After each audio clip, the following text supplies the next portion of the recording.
ನಮಸ್ಕಾರ ಸ್ನೇಹಿತರೆ. ಈಗಂತೂ ಎಲ್ಲಕ್ಕಿಂತ ಮುಖ್ಯವಾಗಿ ನಮ್ಮ ಆರೋಗ್ಯವನ್ನು ಕಾಪಾಡಿಕೊಳ್ಳೋದರ ಕಡೆ ನಾವು ಹೆಚ್ಚಿನ ಪ್ರಾಮುಖ್ಯತೆಯನ್ನು ಕೊಡಬೇಕು. ಯಾಕೆಂದರೆ ಆರೋಗ್ಯ ಒಂದು ಸರಿ ಇದ್ದರೆ ನಾವು ಏನನ್ನಾದರೂ ಸಾಧಿಸ್ಬೋದು ಅನ್ನೋ ಮಾತಿಗೆ ಈಗ ಹೆಚ್ಚಿನ ಬೆಲೆ. ನಮ್ಮ ಆರೋಗ್ಯವನ್ನು ಕಾಪಾಡಿಕೊಳ್ಳೋದರಲ್ಲಿ ಹಸಿ ಅರಿಶಿನ ಅಥವಾ ರಾ ಟರ್ಮರಿಕ್ ಪ್ರಮುಖ ಪಾತ್ರವನ್ನು ವಹಿಸುತ್ತೆ. ಇವತ್ತಿನ ವಿಡಿಯೋದಲ್ಲಿ ಈ ಹಸಿ ಅರಿಶಿಣವನ್ನು ಮನೆಯಲ್ಲೇ ಹೇಗೆ ಬೆಳೆದುಕೊಳ್ಳೋದು, ಇದರಿಂದ ಸಿಗುವಂತಹ ಆರೋಗ್ಯ ಲಾಭಗಳು ಏನೇನು, ಹಸಿ ಅರಿಶಿಣ ಹಾಗೂ ಒಣ ಅರಿಶಿಣದ ಕೊಂಬು ಅಥವಾ ಪುಡಿ ಇವುಗಳಲ್ಲಿ ಇರುವಂಥ ವ್ಯತ್ಯಾಸ ಏನು, ಯಾವುದು ಒಳ್ಳೆಯದು, ಇದನ್ನು ನಾವು ಹೇಗೆ ಸೇವಿಸಬೇಕು, ಹೀಗೆ ಈ ಎಲ್ಲ ಮಾಹಿತಿಗಳನ್ನು ನಿಮಗೆ ಇವತ್ತಿನ ವಿಡಿಯೋದಲ್ಲಿ ತಿಳಿಸ್ಕೊಡ್ತೀನಿ. ಜೊತೆಗೆ ಒಂದೆರಡು ರೆಸಿಪಿಗಳನ್ನು ಸಹ ತಿಳಿಸ್ಕೊಡ್ತೀನಿ. ಈ ವಿಡಿಯೋವನ್ನು ಎಲ್ಲೂ ಸ್ಕಿಪ್ ಮಾಡದೆ ಕೊನೆಯವರೆಗೂ ನೋಡಿ.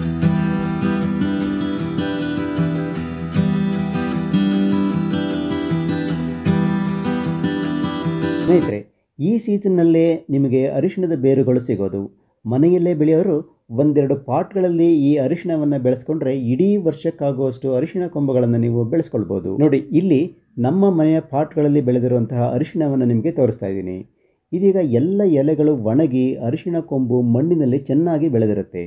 ಈಗ ನಿಧಾನವಾಗಿ ಮಣ್ಣಿನಲ್ಲಿರುವ ಬೇರುಗಳನ್ನು ಬಿಡಿಸ್ಕೊಂಡು ಈ ಅರಿಶಿಣವನ್ನು ನೀವು ಕೀಳಬೇಕು. ಸಾಧ್ಯವಾದಷ್ಟು ಬೇರುಗಳನ್ನು ನಿಧಾನವಾಗಿ ಬಿಡಿಸ್ಕೊಳ್ಳಿ. ನೋಡಿ, ಮಣ್ಣಿನಲ್ಲಿರುವ ಹಸಿ ಅರಿಶಿಣದ ಬೇರುಗಳನ್ನು ನಿಮಗೆ ತೋರಿಸ್ತಾ ಇದ್ದೀನಿ. ಇವುಗಳೆಲ್ಲವನ್ನು ನೀವು ತೆಗೆದಿಟ್ಕೊಳ್ಳಿ. ಮೊಳಕೆ ಹೊಡಿತಾ ಇರುವಂಥ ಅರಿಶಿಣದ ಕೊಂಬುಗಳನ್ನು ಹಾಗೇ ಮಣ್ಣಿನಲ್ಲಿ ನೀವು ನೆಡ್ಬೋದು.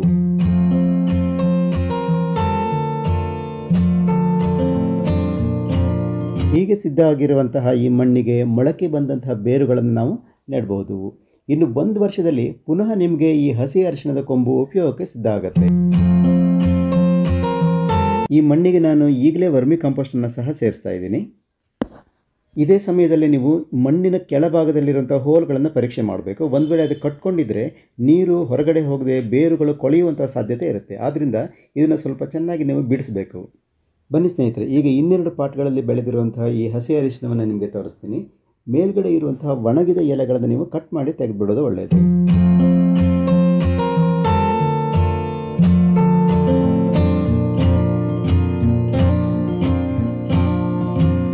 ಮಣ್ಣಿನ ಕೆಳಭಾಗದವರೆಗೂ ಎಲ್ಲೆಲ್ಲಿ ಬೇರು ಹೋಗಿದೆಯೋ ಅಲ್ಲೆಲ್ಲ ಈ ಅರಿಶಿಣದ ಕೊಂಬುಗಳು ಬೆಳೆದಿರ್ತವೆ. ನೀವು ಸರಿಯಾಗಿ ಮಣ್ಣನ್ನು ತೆಗೆದು ನೋಡಬೇಕಾಗುತ್ತೆ. ಈ ಹಸಿ ಅರಿಶಿಣದ ಕೊಂಬುಗಳನ್ನು ಚೆನ್ನಾಗಿ ನೀರಲ್ಲಿ ತೊಳೆದು ಬಿಸಿಲಲ್ಲಿ ಒಣಗಿಸಿ ಪೌಡ್ರ್ ಮಾಡಿಕೊಂಡ್ರೆ ಕಲಬೆರಕೆ ಇಲ್ಲದೆ ಇರುವಂತಹ ಒರಿಜಿನಲ್ ಅರಿಶಿಣ ಪುಡಿಯನ್ನು ನಾವು ರೆಡಿ ಮಾಡ್ಕೊಳ್ಬೋದು. ಈಗ ಈ ಹಸಿ ಅರಿಶಿಣ ಬೇರಿನಿಂದ ನಮಗೆ ಏನಾದರೂ ಉಪಯೋಗ ಇದೆಯಾ, ಇದನ್ನು ಅಡುಗೆಯಲ್ಲೂ ನಾವು ಬಳಸ್ಬೋದಾ ಅಂತ ಕೇಳಿದರೆ ಖಂಡಿತವಾಗಿ ಇದು ಬಹಳ ಉಪಯೋಗಕ್ಕೆ ಬರುತ್ತೆ. ಆರೋಗ್ಯದ ದೃಷ್ಟಿಯಿಂದ ಇದು ಬಹಳ ಒಳ್ಳೆಯದು.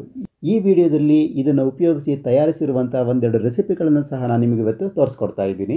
ಅದಕ್ಕೂ ಮೊದಲು ಈ ಹಸಿ ಅರಿಶಿಣ ಬೇರಿನ ಉಪಯೋಗಗಳು ಏನೇನು ಒಂದೊಂದಾಗಿ ನೋಡ್ಕೊಂಡು ಬರೋಣ ಬನ್ನಿ. ಸ್ನೇಹಿತರೆ, ಹಸಿ ಅರಿಶಿಣ ಸಾಧಾರಣ ಅರಿಶಿಣ ಪುಡಿಗೆ ಹೋಲಿಸಿದರೆ ಹೆಚ್ಚು ಶಕ್ತಿಯುತವಾಗಿದೆ. ಆರೋಗ್ಯದ ದೃಷ್ಟಿಯಿಂದ ಇದು ಬಹಳ ಒಳ್ಳೆಯದು. ಇದರಲ್ಲಿ ಕರ್ಕ್ಯುಮಿನ್ ಅಂಶ ಹೆಚ್ಚಾಗಿರುತ್ತೆ. ಆದ್ದರಿಂದ ಈ ಸೀಸನ್ನಲ್ಲಿ ನೀವು ಹಸಿ ಅರಿಶಿಣವನ್ನು ಉಪಯೋಗಿಸೋದು ಬಹಳ ಒಳ್ಳೆಯದು. ಚಳಿಗಾಲದಲ್ಲೇ ಈ ಹಸಿ ಅರಿಶಿಣದ ಬೇರು ಅಥವಾ ಕೊಂಬು ಮಣ್ಣಿನಲ್ಲಿ ಸಿದ್ಧವಾಗಿರುತ್ತೆ. ಮಾರ್ಕೆಟ್ನಲ್ಲೂ ಸಹ ಈ ಹಸಿ ಅರಿಶಿಣದ ಬೇರುಗಳು ಮಾರಾಟಕ್ಕೆ ಬಂದಿರ್ತವೆ. ಇವು ಸಿಕ್ಕಾಗ ಬಿಡದೆ ತಂದು ಉಪಯೋಗಿಸಿ. ಅರಿಶಿಣದಲ್ಲಿ protein, fibre, vitamin C, niacin, vitamin C, potassium, copper, iron, calcium, magnesium ಹೇರಳವಾಗಿರುತ್ತೆ. ಹಾಗಾಗಿ ದೇಹಕ್ಕೆ ಹಸಿ ಅರಿಶಿಣ ಬೇರೆ ಬೇರೆ ರೀತಿಯಲ್ಲಿ ಪ್ರಯೋಜನಕಾರಿಯಾಗಿದೆ. ನಾನು ಮೊದಲೇ ಹೇಳಿದ ಹಾಗೆ ಅರಿಶಿಣ ಪುಡಿಗಿಂತ ಹಸಿ ಅರಿಶಿಣದ ಬೇರು ಆರೋಗ್ಯದ ದೃಷ್ಟಿಯಿಂದ ಹೆಚ್ಚು ಶಕ್ತಿಯುತವಾಗಿರುತ್ತೆ. ಪ್ರಮುಖವಾಗಿ ಇದು ದೇಹದಲ್ಲಿ ಉರಿಯೂತವನ್ನು ಬಹಳ ಪರಿಣಾಮಕಾರಿಯಾಗಿ ಕಡಿಮೆ ಮಾಡುತ್ತೆ. ಇದರ ನಿಯಮಿತ ಸೇವನೆಯಿಂದ ದೇಹದಲ್ಲಿ ರೋಗ ನಿರೋಧಕ ಶಕ್ತಿ ಹೆಚ್ಚಾಗುತ್ತೆ. ಚಳಿಗಾಲದಲ್ಲಿ ಬರಬಹುದಾದ ಸಾಮಾನ್ಯ ಜ್ವರ, ಶೀತಗಳನ್ನು ಇದು ಬಹಳ ಪರಿಣಾಮಕಾರಿಯಾಗಿ ಹಿಮ್ಮೆಟ್ಟಿಸುತ್ತೆ. ದೇಹದಲ್ಲಿ ರೋಗ ನಿರೋಧಕ ಶಕ್ತಿ ಅಂದರೆ ಇಮ್ಯುನಿಟಿಯನ್ನು ವೃದ್ಧಿ ಮಾಡೋದಕ್ಕೆ ಸಹ ಇದು ಸಹಾಯ ಮಾಡುತ್ತೆ. ಇನ್ನೊಂದು ಮುಖ್ಯ ಅಂಶ ಅಂತಂದರೆ ಜೀರ್ಣಕ್ರಿಯೆಯ ಸುಧಾರಣೆಗೆ ಬಹಳ ಸಹಕಾರಿಯಾಗಿದೆ. ನಿಯಮಿತವಾಗಿ ಇದನ್ನು ಸೇವಿಸ್ತಾ ಬಂದರೆ ಜೀರ್ಣಾಂಗ ವ್ಯೂಹ ಚೆನ್ನಾಗಿ ಕೆಲಸ ಮಾಡುತ್ತೆ. ಜೀರ್ಣಕ್ರಿಯೆ ಬಹಳ ಸರಳವಾಗಿ ನಡೆಯುತ್ತೆ. IBS ಅಂದರೆ ಇರಿಟೇಬಲ್ ಬೌವೆಲ್ ಸಿಂಡ್ರೋಮ್ ಹಾಗೂ ಬ್ಲೋಟಿಂಗ್ ಅಂದರೆ ಹೊಟ್ಟೆಯುಬ್ಬರ ಅಂತೇನಂತೀವಿ, ಇದನ್ನು ತಡೆಯೋದಕ್ಕೆ ಈ ಹಸಿ ಅರಿಶಿಣ ಬಹಳ ಪ್ರಯೋಜನಕಾರಿಯಾಗಿದೆ.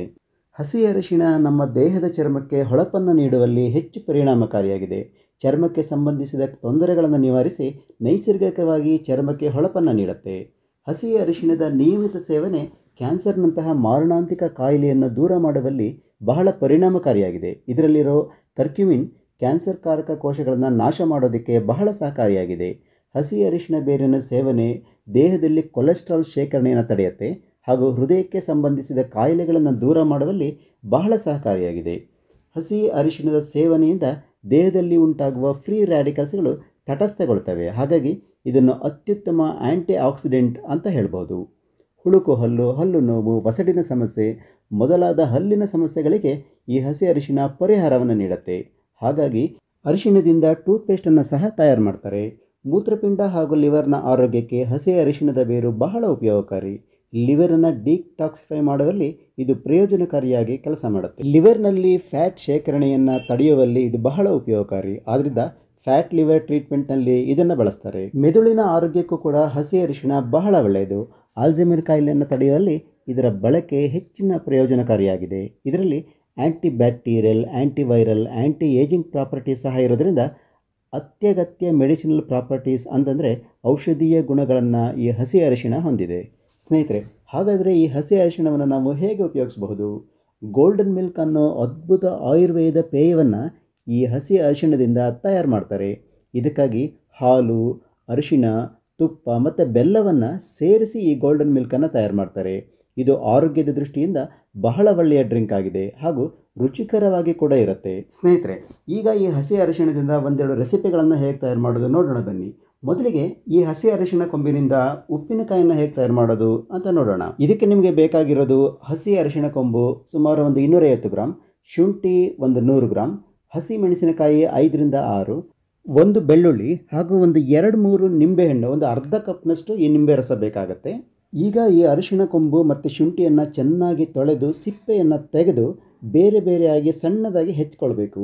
ನೀರಿನ ಅಂಶ ಇದರಲ್ಲಿ ಉಳಿಬಾರದು, ಉಳಿದ್ರೆ ಉಪ್ಪಿನಕಾಯಿ ಬೇಗ ಹಾಳಾಗುತ್ತೆ. ಹಸಿ ಮೆಣಸಿನಕಾಯಿಯನ್ನು ಸಹ ಚೆನ್ನಾಗಿ ತೊಳೆದು ಒರೆಸಿ ನಿಮಗೆ ಬೇಕಾದ ಸೈಜ್ನಲ್ಲಿ ಕಟ್ ಮಾಡಿ ಇಟ್ಕೊಳ್ಳಿ.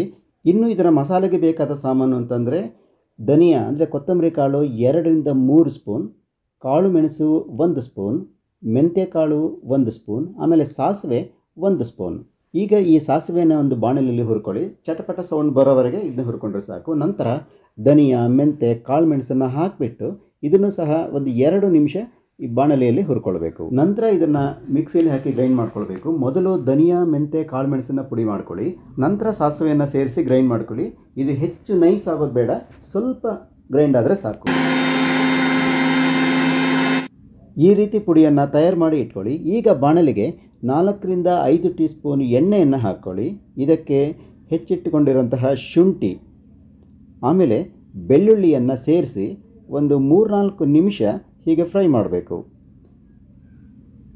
ಸ್ವಲ್ಪ ಹೀಗೆ ಫ್ರೈ ಮಾಡಿ ತೆಗೆದಿಟ್ಕೊಳ್ಳೋಣ. ಇದು ಪೂರ್ಣವಾಗಿ ಅಂದರೆ ಸಂಪೂರ್ಣವಾಗಿ ಕೂಲ್ ಆಗೋದಕ್ಕೆ ಬಿಡಬೇಕು, ತಣ್ಣಗಾಗಬೇಕು. ನಂತರ ಒಂದು ಬೌಲ್ನಲ್ಲಿ ಹೆಚ್ಚಿಟ್ಟುಕೊಂಡಿರುವಂತಹ ಹಸಿ ಅರಿಶಿಣ ಬೇರನ್ನು ತಗೊಳ್ಳಿ. ಸಣ್ಣದಾಗಿ ಹೆಚ್ಚಿಟ್ಕೊಂಡಿದ್ದೀವಿ ನೋಡಿ. ಇದಕ್ಕೆ ಹಸಿ ಮೆಣಸಿನಕಾಯನ್ನು ಈ ರೀತಿ ಹೆಚ್ಚಿಟ್ಕೊಂಡಿರೋದನ್ನು ಸೇರಿಸೋಣ. ಆಮೇಲೆ ಒಗ್ಗರಣೆ ನಾವೇನು ಮಾಡ್ಕೊಂಡಿದ್ವಿ ಬೆಳ್ಳುಳ್ಳಿ ಮತ್ತು ಶುಂಠಿಯನ್ನು ಇದನ್ನು ಸಹ ಇದಕ್ಕೆ ಸೇರಿಸಬೇಕು. ಇದಕ್ಕೆ ನಾವು ಸಿದ್ಧ ಮಾಡಿಟ್ಟುಕೊಂಡಿರುವಂತಹ ಪುಡಿಯನ್ನು ಸೇರಿಸಬೇಕು. ಆಮೇಲೆ ಒಂದು 2ರಿಂದ 3 ಟೀ ಸ್ಪೂನ್ ಉಪ್ಪನ್ನು ಇದಕ್ಕೆ ಸೇರಿಸಬೇಕು. ಚೆನ್ನಾಗಿ ಮಿಕ್ಸ್ ಮಾಡೋಣ.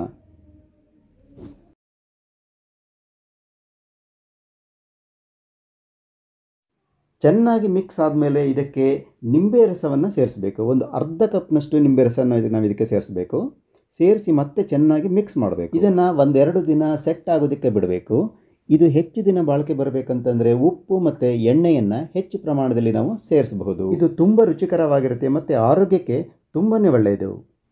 ಸ್ನೇಹಿತರೆ, ಈಗ ಈ ಹಸಿ ಅರಿಶಿಣದಿಂದ ತಂಬುಳಿಯನ್ನು ಹೇಗೆ ತಯಾರು ಮಾಡೋದು ಅನ್ನೋದನ್ನು ನೋಡೋಣ ಬನ್ನಿ. ಇದಕ್ಕೆ ನೀವು 1 ಟೀ ಸ್ಪೂನ್ ತುಪ್ಪವನ್ನು ಬಾಣಲೆಯಲ್ಲಿ ತಗೊಳ್ಬೇಕು. ಇದಕ್ಕೆ 1 ಟೀ ಸ್ಪೂನ್ ಜೀರಿಗೆಯನ್ನು ಸೇರಿಸಿ ಆಮೇಲೆ ಕರಿ ಮೆಣಸಿನ ಕಾಳನ್ನು ಒಂದು ಅರ್ಧ ಸ್ಪೂನಷ್ಟು ಆ್ಯಡ್ ಮಾಡಿ. ಇದಕ್ಕೆ ಹೆಚ್ಚಿಟ್ಟುಕೊಂಡಿರುವಂತಹ ಹಸಿ ಅರಿಶಿಣ ಕೊಂಬಿನ ಪೀಸ್ಗಳನ್ನು ಸೇರಿಸಬೇಕು. ಒಂದು ಸ್ವಲ್ಪ ಸೇರಿಸಿದರೆ ಸಾಕು. ಚೆನ್ನಾಗಿ ಇದನ್ನು ನೀವು ಫ್ರೈ ಮಾಡ್ಕೊಳ್ಬೇಕು.